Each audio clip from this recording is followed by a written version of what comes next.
Reporting from Washington.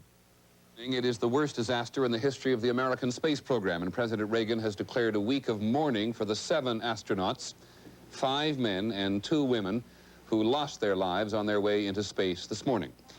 Now, we know that many of you have heard the news many hours ago and may even have seen some of our extended coverage this afternoon. But many others of you, we surmise, have been at work, and thus we're going to spend virtually our entire broadcast this evening on what is not only a crushingly sad day for families, friends, and colleagues of the astronauts, but also an enormous shock to the manned space program, which before today had gone so well.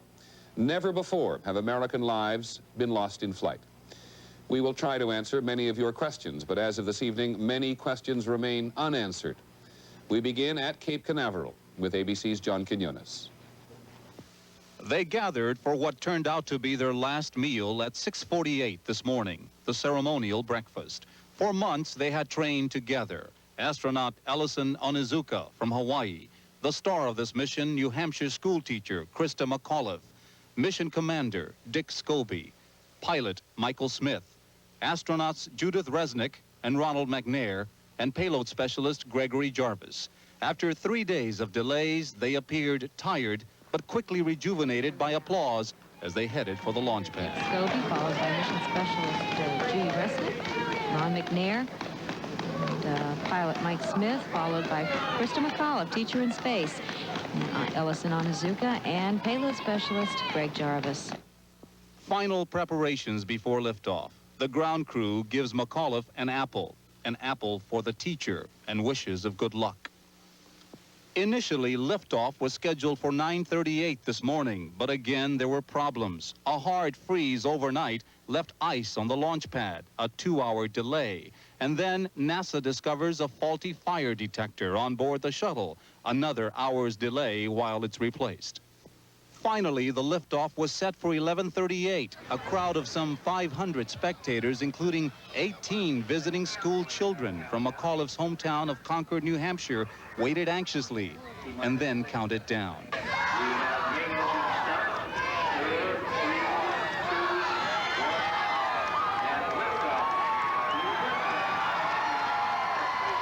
The liftoff appeared flawless. The spectators, including Christa McAuliffe's parents, Grace and Edward Corrigan, watched proudly through tears of joy. 65 seconds into flight, NASA Control orders Commander Scobie to go to full power. Challenger, go with throttle up. Roger, go with throttle up. Suddenly, an explosion. Flight controllers here looking very carefully at the situation. Obviously a major malfunction. NASA loses all communication with Challenger, but the crowd still does not realize that something's gone wrong. Within seconds, Challenger disintegrates. We have a report from the flight dynamics officer that the vehicle has exploded. For the spectators and Christa McAuliffe's parents, joy turns to confusion, worry, and a realization of tragedy. The $1.2 billion spaceship, its 7 crew members, and their satellite payload disappear. I thought the flight was going fine. And then I heard them say major malfunction. And then the person beside me said it's exploded. And it was, I couldn't speak. It was... Within minutes, emergency rescue teams parachuted in, converging on a search area 18 miles east of Cape Canaveral. Debris continued to fall for 50 minutes and more, and obviously you can't send aircraft and ships into an area where debris is falling, where they themselves may be endangered. Late this afternoon, after 6 hours of searching, NASA reports they found no survivors. These searches have not revealed any evidence that the crew of Challenger survived. Tonight, NASA and Cape Canaveral are in mourning. Tonight at Cape Canaveral, Vice President George Bush, accompanied by Senators Jake Garn and John Glenn, both former astronauts, expressed the nation's condolences to the families of the astronauts. Bush had a special message for American schoolchildren. You must try to understand that spirit, bravery, and commitment are what make not only the space program, but all of life worthwhile. We must never, as people in our daily lives or as a nation, stop exploring, stop hoping, stop discovering. We must press on. John Quinones, ABC News, Cape Canaveral. This whole concept of a teacher in space has been important to the country, but especially to the children, as the Vice President alluded ever since President Reagan in 1984 suggested there be a teacher in space. It was going to be a very big day in Christa McAuliffe's hometown of Concord, New Hampshire, and especially at the high school where she taught. ABC's Jay Shadler was there. Christa McAuliffe's students and friends at Concord High School were ready to watch a dream come true this morning. Instead, they became witnesses to a nightmare. 2, 1, and liftoff. In the moments after the launch, their celebrations drowned out the first news of the tragedy. But the clamor turned to quiet as this picture burned itself into their memories. Reports from the flight dynamics officer indicate that the vehicle apparently exploded and that impact in the water. Some people were covering their eyes, and some people were just watching the TV set with a blank look on their face. It was really quite dramatic. At first, you know, everyone was really happy, all these smiles, and then suddenly you saw a lot of people crying in the halls, and it was really pretty sad. Just moments before, Eileen O'Hara, Christa McAuliffe's good friend and classroom substitute, had shared this haunting sentiment with a local reporter. Yeah, it's going to be hard to watch because I want her to be safe and I want her to have fun. Now the public celebration had turned into private mourning and shock. She was a part of us. She was part of a family. And just like if your sister or brother died, she'll be remembered. It was a hell, just a hell. Though Christa McAuliffe's students and friends have known her here in Concord for years, she became known to the nation when she decided to pursue her dreams. Those dreams had been sparked by President Reagan's announcement a year ago for a teacher astronaut. The search for that history maker brought 11,000 applications, but only one made the final grade. And the winner, the teacher who will be going into space, Christa McAuliffe. From the outset, she approached this mission and her training with the same ideals she brought to the classroom. Well, it was a challenge, and it was something that I always ask my students, you know, to go and seek whatever they feel they can do and reach a little higher. She wore her spirit on her face, and her hometown loved it. It's difficult to say. Now they are remembering it. A special counselor will be brought to Concord High tomorrow to help students begin dealing with their loss. But perhaps Christa McAuliffe's own words echo the best advice. To follow your instincts and go for your dreams, and you know, I hope they achieve that. Jay Shadler, ABC News, Concord, New Hampshire. When Challenger was 10 miles up and 18 miles down range and that explosion occurred, we all knew a great deal about Christa McAuliffe, but we've become so accustomed to the shuttle going up and coming down now that the other astronauts on board were just not as well known to us. Well, they are today, and ABC's Stone Phillips has been looking at them. When they posed, it was like a portrait of America. Men and women, war veterans and first-time astronauts, parents, and even a classical pianist. Their commander was Francis Scobie, age 46, from Washington State, an astronaut after 22 years in the Air Force. This was his second shuttle mission. Second in command, pilot Michael Smith, age 40, a decorated Navy pilot from North Carolina. Like Scobie, he'd seen combat in Vietnam and trained as a test pilot. And like the commander, he was a husband and father. This was Smith's first shuttle mission. Mission specialist Ellison Onizuka was the first Hawaiian astronaut who believed in the benefits of the space program. There are a lot of outcomes from these projects which will affect both our society and the rest of the world. Onizuka is survived by his wife and 2 daughters. 36-year-old mission specialist Judy Resnick was a shuttle veteran, her assignment to operate the shuttle's mechanical arm. She was on board the shuttle Discovery in 1984 when a launch was aborted after the engines had fired. Gregory Jarvis was on board to conduct tests on the effects of weightlessness on liquids carried in tanks. Born in Detroit, trained as an Air Force satellite engineer, Jarvis was on his first shuttle mission. Ronald McNair, age 36, from South Carolina, brought a background in physics and laser technology to the shuttle program. This was the second trip to space for a husband and father who saw space travel as a calling for mankind. I see it as something that we must do, and I see it as something that's part of man's nature to explore. These 6, along with Christa McAuliffe, the first teacher in space, now a tragic page in NASA history. Stone Phillips, ABC News. When we come back, we'll try to analyze what happened. It isn't easy. This is World News Tonight with Peter Jennings, brought to you by Cadillac Motor Car Division and your Cadillac dealer. Throughout the many hours today before NASA officials came out at Cape Canaveral and made an official statement, there was an incredible anxiety that many people in the nation seemed to feel about getting an answer to what had really happened. Well, the real answer may be a very long time in coming, but ABC's Lynn Scher, who covers space for us on a regular basis and has for a long time, is with us tonight in our Los Angeles bureau. Lynn?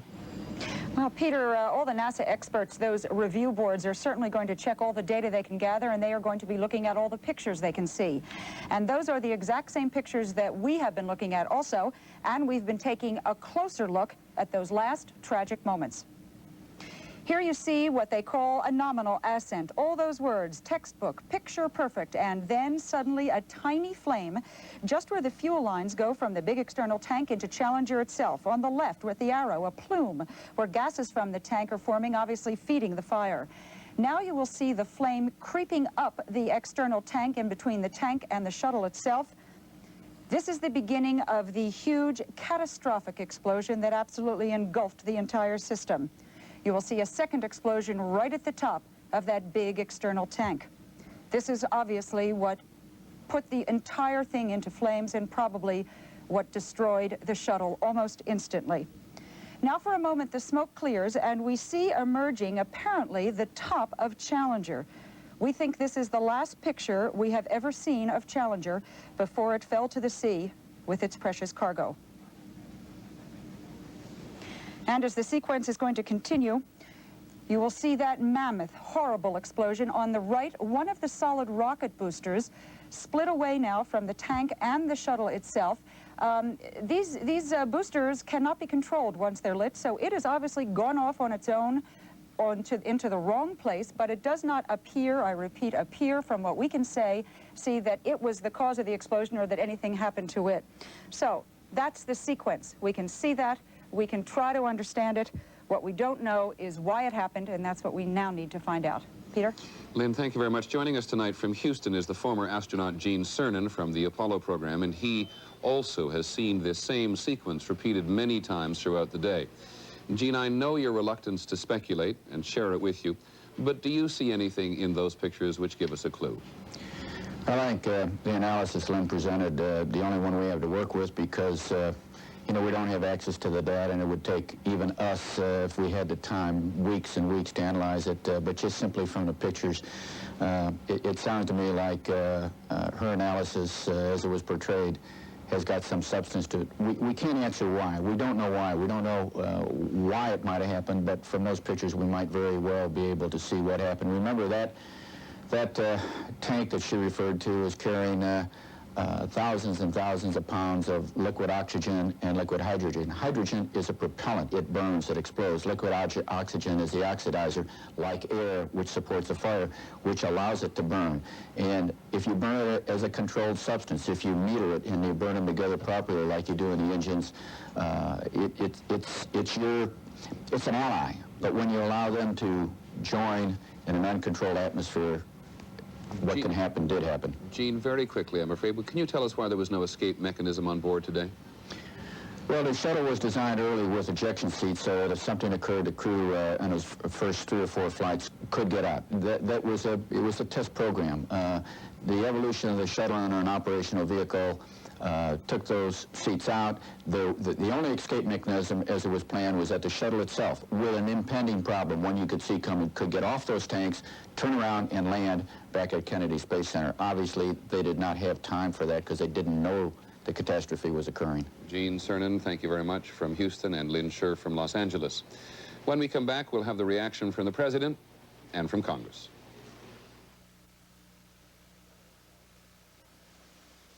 In official Washington today, the reaction has been much the same as anywhere else in the country. Shock and disbelief and sorrow. The President took the unprecedented step of postponing the State of the Union message, which he was due to give to Congress tonight. He will give it next week. He did go on television late this afternoon to comfort the nation. ABC's Sam Donaldson at the White House. The flag was lowered at the White House and other government buildings late this afternoon as President Reagan led the nation in mourning with a short address from the Oval Office. Nancy and I are pained to the core by the tragedy of the Shuttle Challenger. We know we share this pain with all of the people of our country. This is truly a national loss. The day began with the president conferring with congressional leaders about his State of the Union message scheduled for delivery tonight. When he heard the news of the shuttle disaster, his first thought was to go ahead with it. You can't stop governing the nation, Mr. Reagan told a group of reporters. But as the president and his advisors kept watching the television replays of the explosion and the reactions of relatives, school children, and others, Mr. Reagan changed his mind. The president thought it was entirely appropriate that his State of the Union be deferred. The State of the Union speech was put off until next Tuesday. Vice President Bush was dispatched to Cape Canaveral to express the president's concern to people there. And Mr. Reagan, in his own remarks, tried to explain to the school children who had watched the explosion, he said, why such things happen. I know it's hard to understand, but sometimes painful things like this happen. It's all part of the process of exploration and discovery. It's all part of taking a chance and expanding man's horizons. The future doesn't belong to the faint-hearted. It belongs to the brave. This was to have been another night of triumph for the president, who had planned to tell the Congress and the nation how good things are in the country. But the shuttle disaster has changed all that. Officials here are shaken by the loss and by the fact that it's happened on Mr. Reagan's watch. Sam Donaldson, ABC News, the White House. This is Britt Hume. Officials usually keep emotions under control in Washington, but today there was no hiding them. Well, it's very difficult for me to talk about it because these were my friends. It's been an amazingly successful series of triumphs through the years. But it also is fraught with the possibility of tragedy, and that's what we came up against today. There were some calls to rein in NASA. I think that some limit has to be placed on the PR that NASA indulges in. I think the policy of sending civilians into space obviously had better be reevaluated. But that seemed a minority sentiment. Let us remember, in silent prayer, those who were involved in the spacecraft shuttle accident just a few minutes ago. Now their names become history. But that drive of the human spirit will not die. In that flash and fire, it will be reborn again, and other young men and young women who will read about them and learn. Florida Congressman Nelson, who returned aboard the Shuttle Columbia just last week, had lost none of his enthusiasm. This is part of what you understand is part of the risk that you're taking. Of course I would go again, even if it were tomorrow. I would go again tomorrow. If NASA would let me go, I would go again. Unlike another costly and dangerous program, the military, the space program has always been popular here, seeming to represent something Americans like to think is theirs, the future. This tragedy may shake that feeling, but if today's reactions are a guide, not for long. Britt Hume, ABC News, on Capitol Hill. Well, this tragedy has had repercussions well beyond the borders of the United States. When we come back.